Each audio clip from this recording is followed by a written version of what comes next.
Welcome back to Red Recapped.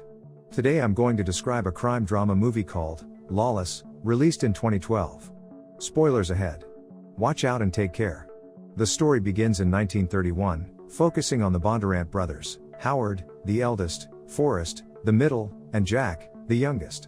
It starts on their pig farm, where Howard and Forrest try to get Jack to shoot a pig. However, Jack can't do it, so Howard steps in and finishes the task. In the next scene, Jack recounts how he and his brothers supplied moonshine whiskey to some police officers.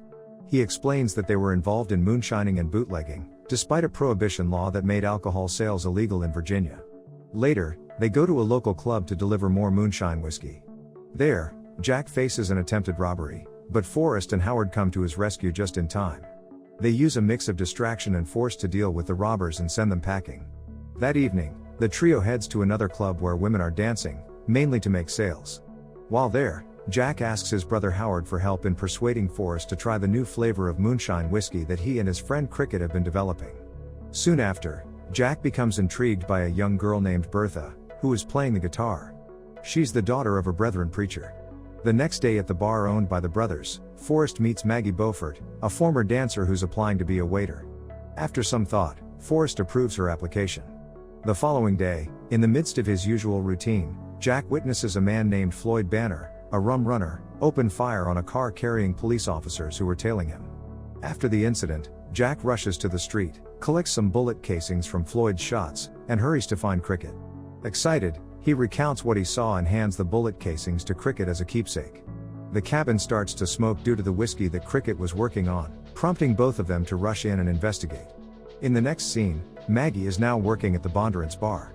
Forrest leaves the bar, securing the door behind him, to attend to some important visitors, Commonwealth Attorney Mason Wardle and the new special deputy from Chicago, Charlie Rakes, accompanied by some officers. They had come to request that, like other bootleggers, Forrest share a portion of his bootlegging profits with them in exchange for running his business without interference. Since alcohol sales were already illegal, Forrest flatly rejected their proposal. That evening, Forrest, with his brothers present, briefly discusses the Commonwealth Attorney's proposition. Addressing Jimmy, one of the bootleggers among them, Forrest affirms his identity as a Bondurant and his unwavering resolve not to yield to anyone. He emphasizes that he will continue to operate as usual without making any payments to the attorney or anyone else who might attempt to intervene. The following day, a police officer named Pete converses with Special Deputy Charlie Rakes about the Bondurant family's status and some of the legends surrounding them. Rakes informs Pete that he's been tasked with a job, and he intends to start with the Bondurants. In the next scene, Jack heads to the church to meet Bertha, the preacher's daughter. Inside the church, there's a subtle exchange of glances between Jack and Bertha. Soon, it's time for the foot-washing ritual. Bertha takes Jack's feet to wash, but Jack, clearly nervous, sweating heavily, and coughing, abruptly leaves the church. Jack then arrives at Cricket's place, only to find Rakes armed with two officers, interrogating Cricket. Upon recognizing Jack as one of the Bondurant brothers, Rakes dismisses the officers and proceeds to brutally assault Jack, displaying his deep anger and hostility towards the Bondurants. He also instructs Jack to deliver a message to Forrest, indicating that he's next. Back at home, Forrest has a conversation with Jack about the incident and chastises him for his perceived weakness. Jack also relays Rakes' warning to Forrest, reiterating that he's in danger. Later that day, two police officers visit the Bondurant residence, attempting to intimidate Forrest. This prompts Howard to storm out of the building in a fit of anger, charging fiercely at the officers for their attempts at intimidation. Forrest intervenes, managing to calm Howard down, and then sends the officers off, asking them to convey his regards to Special Deputy Rakes. Forrest and Howard proceed to move some goods from the warehouse. The following day, Forrest informs Howard that he has a business engagement with some new customers from Chicago and requires Howard's presence that night. Meanwhile, Jack pays a visit to Bertha.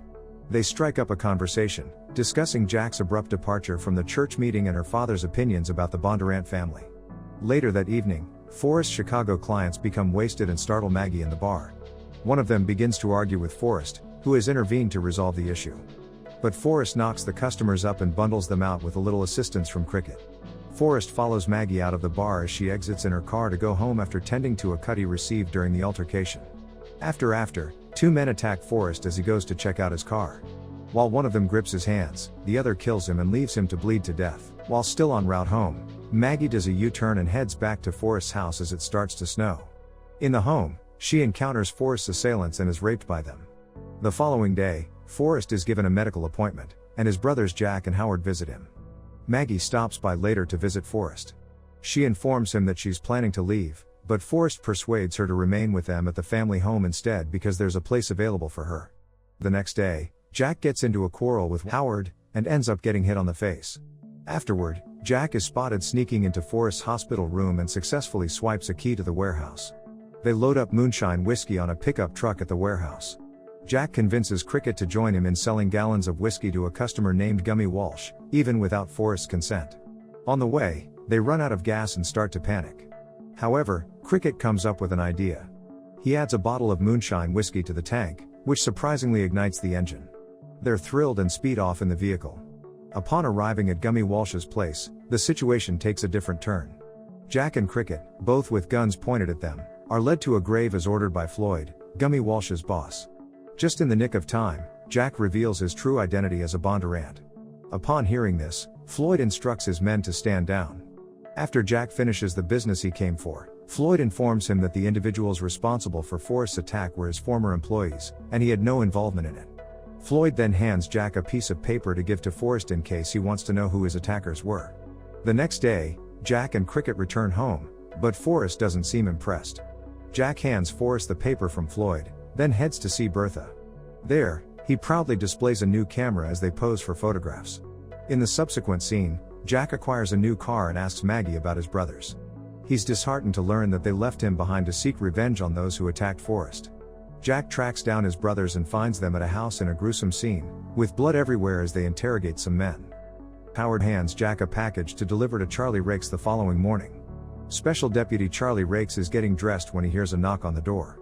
Upon opening it, he finds no one, just a small package on the ground. He brings it in and upon opening it, discovers a bottled human testicle. In the subsequent scenes, Jack narrates the ongoing and prolonged feud between the Bondurants and Special Deputy Charlie Rakes. This rivalry led them to create 300-gallon submarine stills inspired by Cricket, hidden in the woods where Rakes would never discover them. Rakes cracked down on every bootlegger in the county until the Bondurants were the last ones standing. Forrest extinguishes the lights in the next scene as everyone retires to bed. While going through the house, turning off lights, he passes by Maggie's room and spots her lying in bed. Forrest switches off the light and goes to sleep in his own bed. Maggie, who had been expressing interest in Forrest, undresses and enters his room. She joins Forrest in his bed and they become intimate. The next morning, they find a figure at their doorstep, covered in feathers, with a tag hanging around its neck reading bootleggers. Jack proudly shows off his new Ford V8 rumble seat roadster car to Bertha. Later, he takes her in his car to the mountains and surprises her with a yellow dress as a gift. Afterwards, he brings her to their secret location in the mountains where they produce gallons of gin. However, he fails to notice that Special Deputy Charlie Rakes is on the lookout for wrongdoers or intruders from his hideout. Howard catches a glimpse of Jack and Bertha heading towards the secret factory operation. Shortly after, he spots Special Deputy Charlie Rakes and his men tailing Jack. Jack introduces Bertha to his friend Cricket inside the factory, and Cricket excuses them. Jack and Bertha end up sharing a kiss after a brief conversation. Meanwhile, Special Deputy Charlie Rakes and his men arrive at the factory and launch a raid, firing gunshots. Jack, panicked by the sudden attack, urges Cricket to escape with Bertha. Even though Jack and Harlow manage to momentarily subdue Special Deputy Rakes at gunpoint, they must flee when Rakes' men swiftly close in. Jack and Harlow manage to escape, but Cricket and Bertha are captured. Rakes takes Cricket further into the woods and breaks his neck. The Bondurant secret factory is destroyed by the police, and back at home, Bertha's dad sets the yellow dress Jack had gifted her on fire. In the following scene, Forrest confronts Jack about the recent incident. Just then, Harlow walks in and delivers the devastating news of Cricket's passing. This plunges everyone into sorrow, bringing Jack to tears over the loss of his dear friend. The next scene portrays Cricket's funeral, where he is laid to rest in a grave. Jack, consumed by grief, couldn't even bring himself to look at Bertha. The following morning, police officer Pete pays a visit to the Bondurant brothers' house. He assures them that he had no involvement in Cricket's death and updates them on the current situation. Pete advises Jack, whom he met, to keep a low profile due to the heightened law enforcement activity in the county. A major bridge blockade hinders anyone from entering or exiting. Despite Pete's counsel, Jack disregards it. As soon as Pete departs, Jack speeds off with a shotgun in Cricket's vehicle. Alarmed, Forrest and Harlow hastily gear up, chasing after Jack, despite Maggie's pleas against it due to her fear of losing Forrest. Jack speeds down to the bridge, blocked by Special Deputy Rakes and his men. He angrily demands Rakes as he steps out of his vehicle. Rakes emerges and fires 2 shots at Jack, injuring him. Closing in on Jack, now lying on the ground, bleeding, Rakes advances. Just then, Forrest and Harlow arrive on the scene. A fierce shootout erupts between the Bondurant brothers and Special Deputy Rakes, along with his men. Officer Pete orders a ceasefire, but Rakes defies the order, firing at Forrest, who's carrying the injured Jack to safety. Soon, Jimmy and some police officers arrive in 3 vehicles. Pete reiterates the call for a ceasefire, but Rakes, consumed by rage, disobeys once more, attempting to shoot Jack. In a swift move, Officer Pete shoots Rakes in the leg. Forrest manages to rise to his feet, and witnessing this, Rakes limps away towards the bridge. Another round of gunfire ensues, with Forrest taking more hits. Special Deputy Charlie Rakes meets his end when Jack shoots him twice, while Harlow delivers a final blow by stabbing him in the back. The movie concludes with Jack's voice narrating from the background, detailing the Bondurant family's fate in the years following the bridge shootout. Forrest survived and later married Maggie. Howard found employment at the textile mills, settled down, and became a parent. Jack, on the other hand, wedded the preacher's daughter, Bertha. That's all from the video. Thanks for watching and take care.